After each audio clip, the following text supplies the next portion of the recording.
got into doing the Manx and came over here, and it was much more flowy and 4/5 gear flat out. It's more my kind of riding style, so it sort of clicks with me a lot better. Yeah. The first lap was like shit. I came over, I was leaving, and I was just like screaming in my helmet. I was like, "How you did it!" And I knew that was the end of my race as I hit the barrier, and I was like, "What have I just done?" For me, I needed that crash. As daft as it sounds, I needed that to happen to settle me and to get where I am now.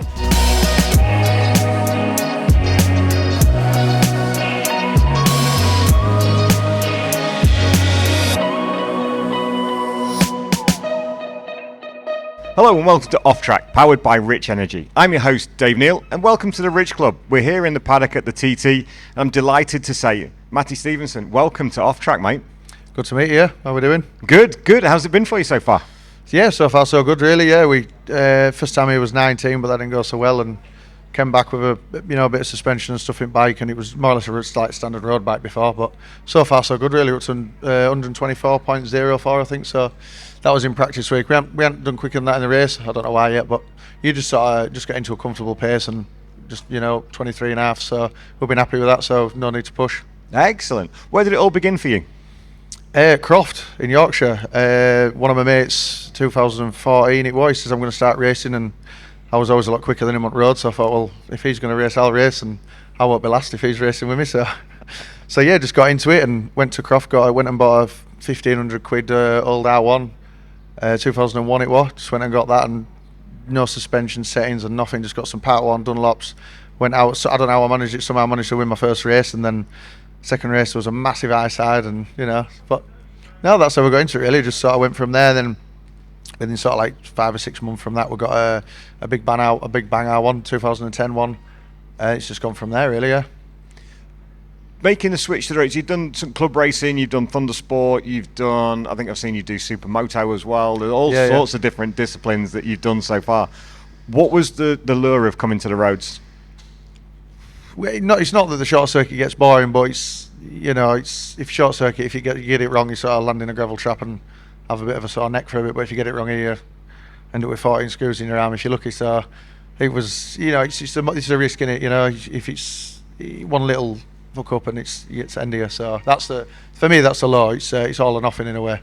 So where did it begin on the road? Just Manx, I guess, same as most people? No, it was Oliver's Mount, to be fair. In 2016 I went there with a BM I'd got. It didn't really go too well, to be fair. I ended up laid in field, but there's a pattern forming here, Matt. Yeah.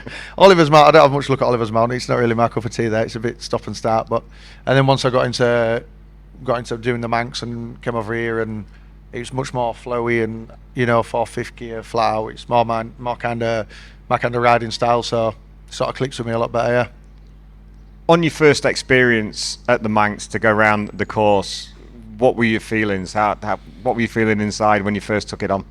Before I even came over, it's like a year and a half of watching like 4 or 5 videos a week. Watching the onboards, the Milky Quail, Johnny Barton ones, and just watching them and just trying to learn whether it's a left or a right next. And then you come over and John Batty took us out in his Vauxhall Zafira for some laps, as you got to do with your newcomers weekend. And we, like, the first time we went down Bray Hill, I just, how the fuck am I going to go down here on a fucking motorbike? I just couldn't believe how steep it was. Obviously on the video, you never get the bumps, you never get all that. It's just, it was just sort of like we've got a lot to chew on here. Like, it's the one overwhelming thing. Anybody who comes over here for the first time, and I came over first time in 2018, and we went for a lap with a couple of friends of ours, and I'd forgotten already until we went out last Tuesday in the van with James Hillier. When we set off came out of the campsite, turned left, headed off the Glen Crutchery Road, across the crossroads, and all of a sudden you go, Jesus Christ, you steep. Really don't, unless you're actually there. And God, no, tell us what it's like going down it, because that's steep and that's sort of 6th gear flat-ish through the crossroads. On the 600, it's flat-ish, yeah. I remember the first time I did Bray flat on my 600, and it was like, I came over, I was leaving, and I was just like screaming in my helmet. I was like, how you did it? Which now you sort of go down there at 600, it's just like, yeah, come on. See, that's how it changes. Compared to 1,000, yeah. Like your 1,000, it's like sort of like 2/3 throttle at the bottom of there, and you glance at the like speedo as you go over Agos, it's like 175, and it's like, and then you get on your 600 and you just do it flat, and it's like you're not even sort of, I know it sounds daft, but you're not even sort of thinking about it's not that you're thinking about. You're thinking about the next bit. Whereas the 1,000 you concentrate on what's like going on right now. If you know what I mean. It's sort of on your 600, you're miles ahead in your head. But yeah.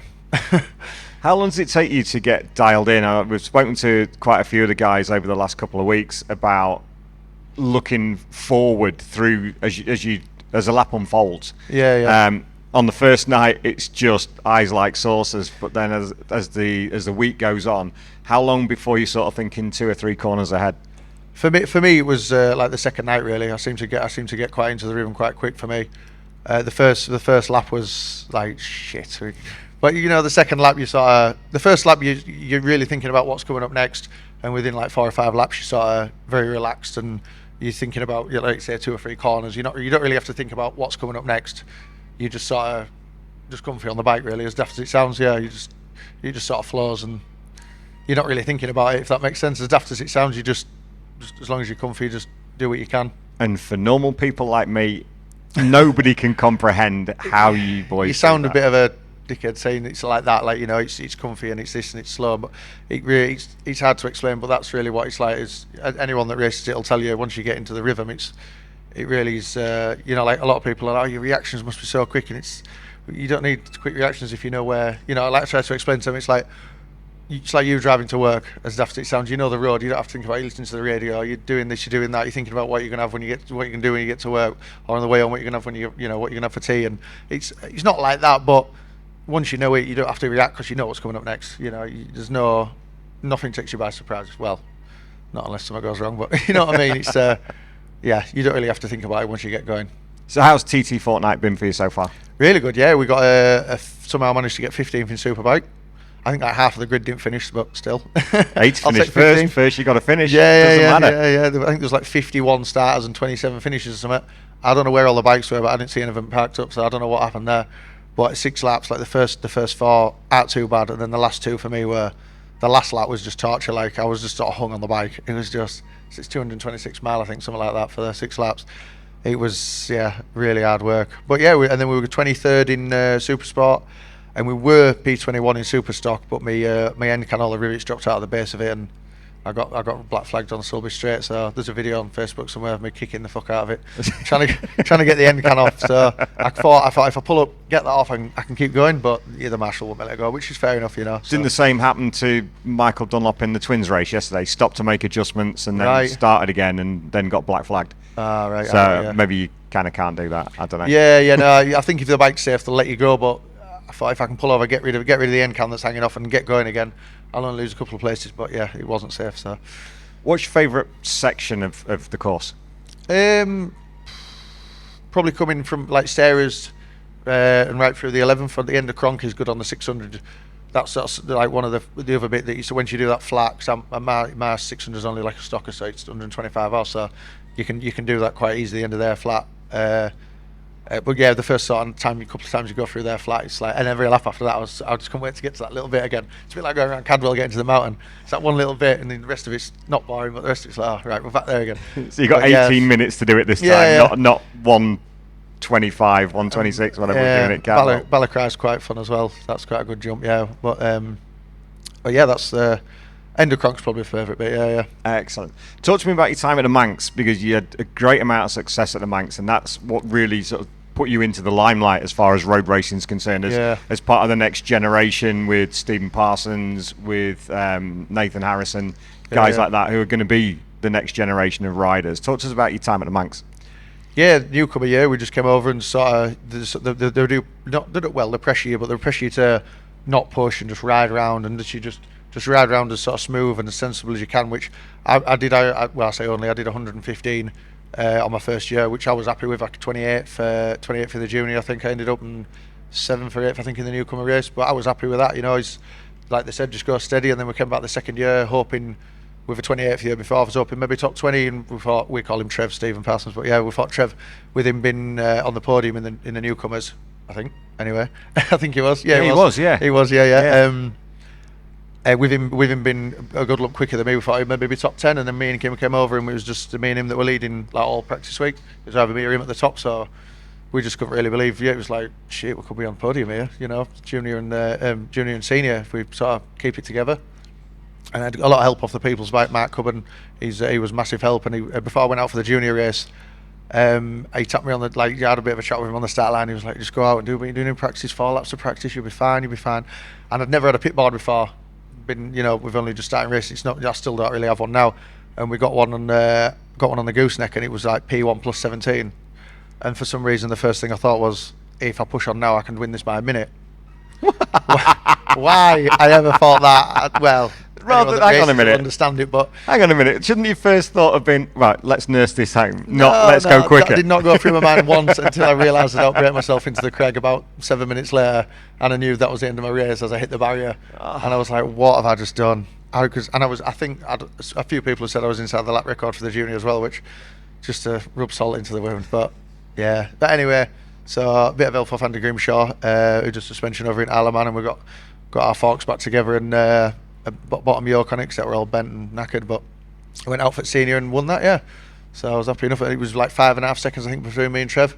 So it was really good. Yeah, I pulled into like I never thought I'd ever end up in there, but you come up that little, the entry road, and they're sort of waving me into the winners thing, and they were like, oh, you'll have to wait, it's so close between you and second place. And I was like, who's second, thinking it was going to be someone on one of the 750s, and they were like, Stephen Parsons. As soon as I said that, I wasn't bothered if I was first or second. It was like me and he's one of my best mates anyway, but he's like my best racing mate. It's like me and him are going to be on the podium, like, and we were both on for the People's Bike for that year as well, so it's the best result they've ever had. So yeah, massive thanks to Mark for that. He's supported us a lot. Tell me about the People's Bike. Yeah, they're just a little team really. They're just sort of, it's called the People's Bike because everyone's, I don't know how much it is, but you can put like it's almost like a photo, what's you call it, like just your little, like an ID photo. Oh yeah, like a passport photo on the side of the bike. Photo, yeah. They're just literally, you pay and you get that on the side of the bike. You get your face or whoever's face you want on the bike, and you pay so much, or you can pay like per lap or per tyre or per fuel per lap, and it's from like 20 quid to 200 odd quid. I think you can pay depending what you're going to do, and they just run it off that. Just loads of people that all support them, and obviously it helps people like me coming up, and a massive help really. Yeah, you always make a way for it to happen, but it's a massive help for them to do that for us. Yeah, it was really good. Yeah. So who your sponsors this year as a privateer come into the TT for the second time? We'll talk about 2019 shortly, but who's supporting you while you're here for these 2 weeks? What's I've got my oldest sponsor, Triton Engineering, who bought me the new end can after the last one got his head kicked in at the end of Sulby. Langver, SBM Logistics, Michelin have been a massive help. They give me, helped me a lot with tyres. I've got P. Constantine Builders from Ripon, Tim from Ripon. I've done sort of like a bit like the People's Bike thing really. I've sort of gone off that, and it's just there's a lot of people that have helped a little bit, but obviously adds up and makes a massive difference in the long way. Yeah, we see Langver a lot in our garage. Langver, Scott Taylor, yeah, he's Scott looking after Kyle. Yeah, he's all over really. He's a really good lad. Helps us a lot. Does gets me oil, chain lube, stuff like that. And it sounds daft oil, but it's like you'll use like 600 quid worth in this 2 weeks. So it's a massive help. Yeah. Every little bit helps. It is the old Tesco thing, but it does in terms of privateer racing. Every little bit helps. Yeah, and then I've got a lot of sponsors on my helmet as well. I couldn't even begin to start naming all them, but I've done like a bit of Mike Boo's done a very similar thing. I didn't realise. I saw it not a picture of the Northwest, but I sort of copied that off the People's Bike as well. I thought there was a 24-hour I was going to do in Spain last year, but I got COVID, so I couldn't go do it.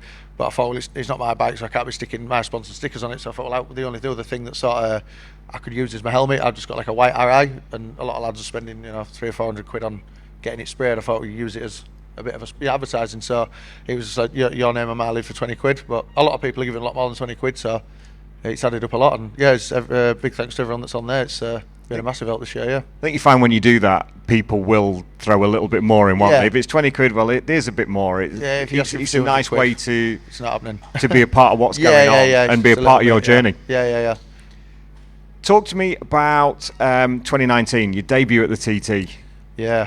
From kind of the highs of the Manx and winning there in 2018 to coming over in 19 kind of didn't go the way that you hoped. Not really. Well, even the Manx in 18 was it was like an absolute roller coaster. So we spent like $4,000 on a fancy motor, and then the first night of practice it shit itself. So it was like So we came over here, put everything into it, like we get a really good motor, do this, do that, and then that went wrong, and then we went out and led practice and all the rest of it, and won the senior, like I say. But like the TT 19, I bought a brand new R6 from Raceways, similar thing, chuck all your money into it and put all your eggs in one basket. I was sort of promised before it happened I was going to get a super stock BM, and it was going to be this, going to be that, and amazing, and we'll sort all this out, sort all that out.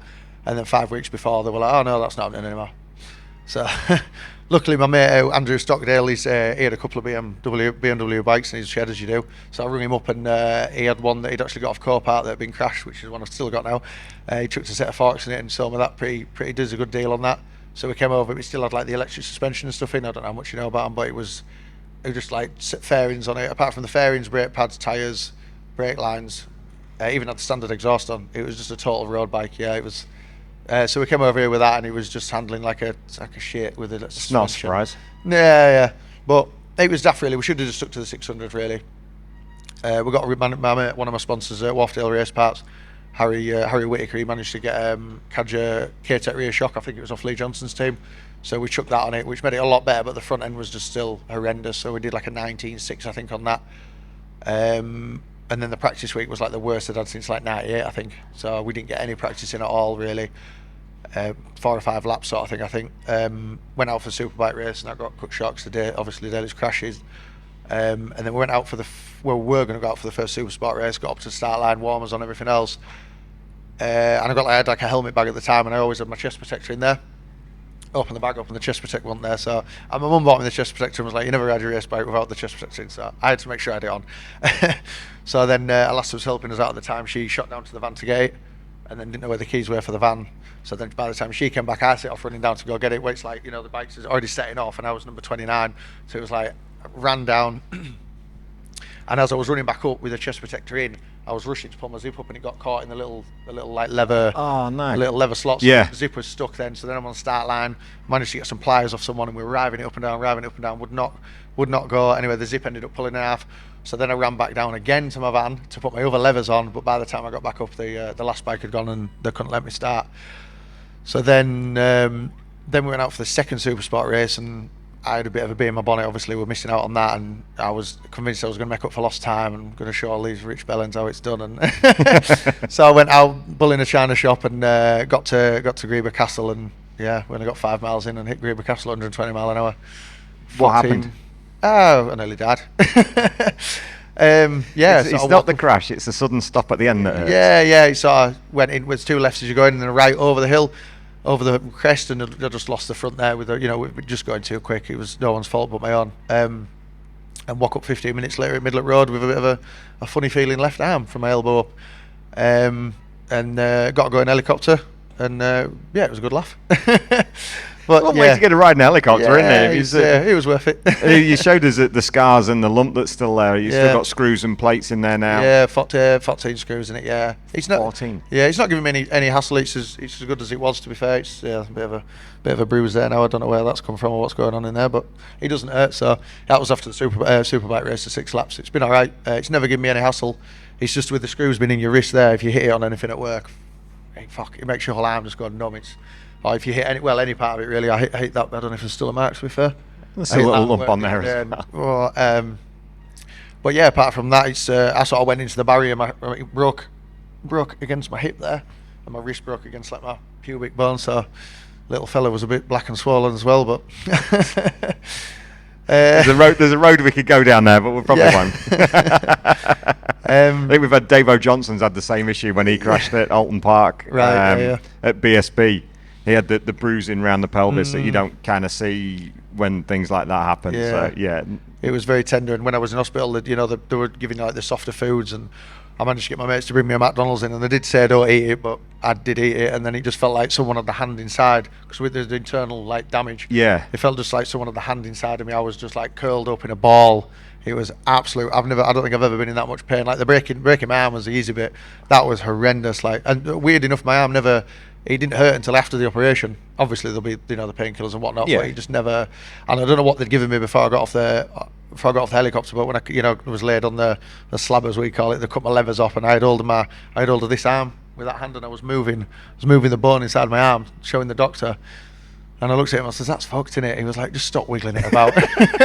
It did not feel like my arm at all. So I don't know what they're giving me, but you could see the bone moving about inside my skin, and it didn't feel like my arm at all. It was weird, but I can't even begin. no, I know. It's when you can't think about it, even it's begin. crazy, but it's just these things It's happen. grim but fascinating all at the same time. I don't know how you get both of those, but it is. There's a pretty good picture on my Instagram of it all mangled, to be fair, but yeah. Oh, no.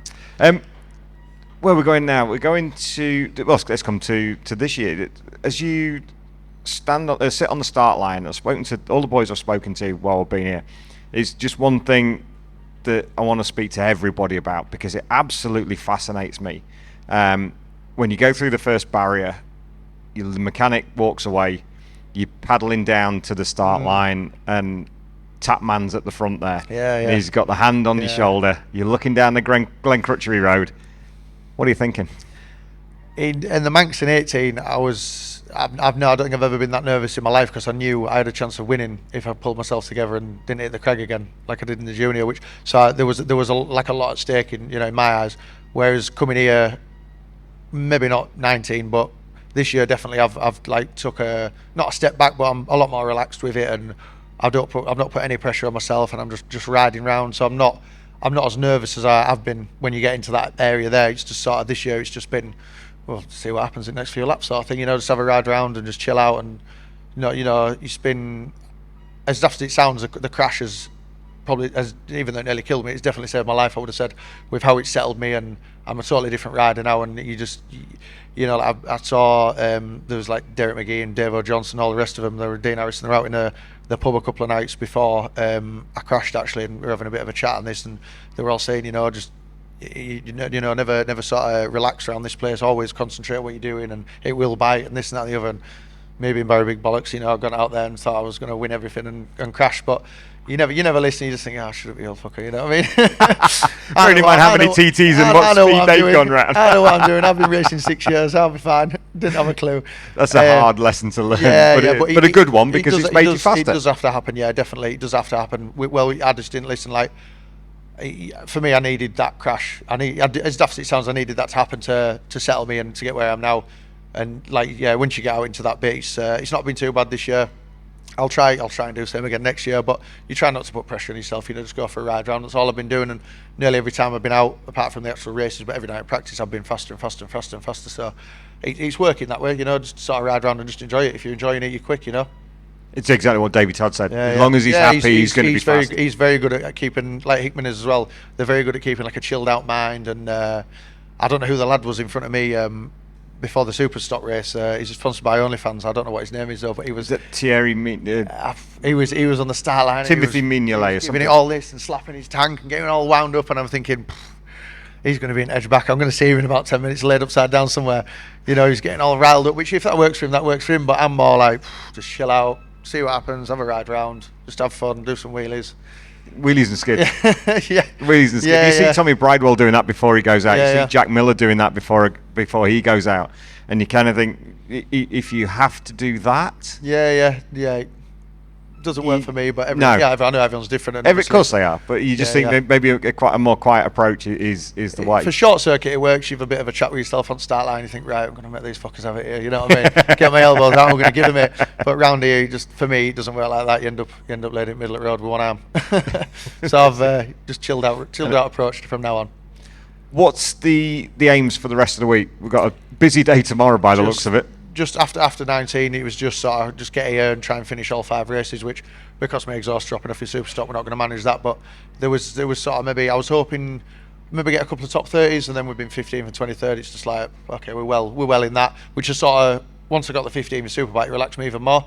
If I'd been 40 odd and not where I wanted to be, which was like top 30, then I'd have probably been a bit more wound up for the rest of the week, and I want to do this, I want to do that. Whereas now after doing that, it's just a holiday now. You just have a ride around and have a laugh. There was never any pressure, but that's really took the rest of the pressure off. You know what I mean?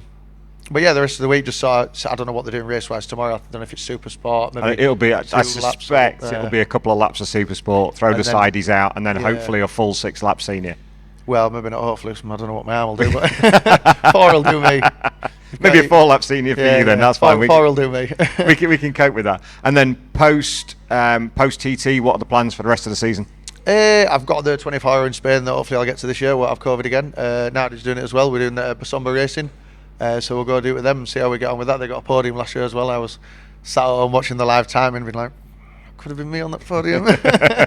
But, we'll see how we go with that. And then I've been talking to Bill Kennedy about going to Armoy, so he's pretty keen to have us there. So, we'll go have a go at that. Niffed off I didn't do the Northwest this year, but we've concentrated on the TT. I didn't really think about it. And then once I was watching it, like I say, on the live videos and whatnot, it was just like half of the grid of my mates. And it's like a couple of years ago, I wasn't that into the road side of it, so I didn't really know that many people, so it was easy to watch. Now it's all your mates doing it. It's like, I need to be there. And it was great, sat at work watching it, but definitely next year we'll be doing Northwest next year. And for the rest of this year, that's it. We're at Armoy on the 24-hour and a couple of Thunder Sports and just, see how we go, really. Have you done Armoy before, or would this be your first time? No, it'd be my first time. I've not been to Ireland racing wise, no. Have you not been around the course? No, just on Oh my God, are you in for a surprise? Jump in the deep end, come and do the TT. I can't even. We did a lap when we were out of the Northwest 3 or 4 weeks ago, and a good friend of mine, Norman Kane, took us round. It's his local circuit, and we're going round in the car, and I'm just looking at it, going, "Really? This really? Like a farm track. No, yeah, you're following a tractor round good. past the church. You come hang a left past the church, and the back straight literally is tabletops. Right, yeah, and it's just incredible. Yeah. So you're in for a surprise there. That'll be incredible to do. Me and my mate Dave Rigby, we're going to go have a bash at that this year, so it should be good fun. I think Nadi's doing it as well, so it'll be good fun. Yeah, be a few mates there and have a good laugh. Yeah. One thing I want to ask: how do you get invited to turn on the Christmas lights in Ripon? Win a Manx GP. That was. I'd actually been. I was meant to be at the time. I was meant to be in Dubai with my friend on holiday, but then that happened. So sponsorship wise, I thought I'm probably better turning the lights on. But so I missed a really good holiday there. Tickets for F1 and Guns N' Roses and all sorts, and I knocked all that on the head. And decided to stick with Ripon. Been a true Yorkshireman. Stick to the hometown. That's exactly what it is. Couple of questions to finish off. Same 2 questions we use at the end of every podcast. I know Dave O'Johnson's just walked in, so this is going to give him a real heads up as to what the last 2 questions are. Any circuit you've ever raced at, what's your favourite corner and why? It's a tricky one, isn't it? They're all every track's got the the good bits and the bad bits. Probably one of my favourite. I've only just sort of got it flat this last couple of weeks, but going through Jeffries here at 186 mile an hour on the clocks on a thou is just like we're shifting now. You know what I mean? We're shifting. So it's that's probably one of my favourite. And Ballagary is always good fun. It's he probably would be a corner around here, but it's bad to say which one. They're all they're all just the faster ones for me. 3rd, 4th, 5th, 6th gears. They're the ones that get me going. They make your hair stand on end. And it's like Oliver's Mount. It's just not really. Not that it's a bad place. It's really good. I've run by Andy Hayes, really good spot and stuff. But it's just stop and start hairpins. It's not my cup of tea really. I can't. I'm just no good at that. This is fair enough. I'm more flowy kind of corners. know. And the final question. You might have one. You might not. What's your best hire car story? Hire car story. Not as good as Hickman's, obviously, but no, I've was it even in the story?